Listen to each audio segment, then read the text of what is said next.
যারা সালাত আদায় করে কিন্তু আল্লাহর নবীর পদ্ধতিতে করে না, ওরা ওয়াইল নামক জাহান্নামে যাবে। সালাত আদায় করে কিন্তু আল্লাহ রাসূলের পদ্ধতিতে করে না, ওরা জাহান্নামে যাবে।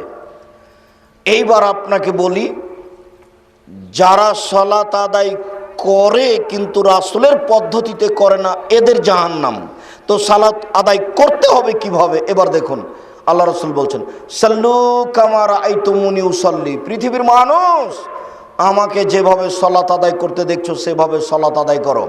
আপনারা এক খেয়ালে চেয়ে থাকেন।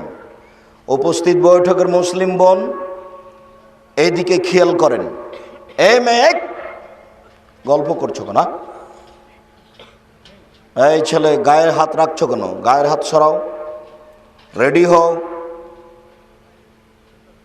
এক খেলে চেয়ে থাকবে আমার দিকে। যারা আপনারা মুসলিম বোন দেখতে পাচ্ছেন না, যে দেখতে পাচ্ছেন ভালো,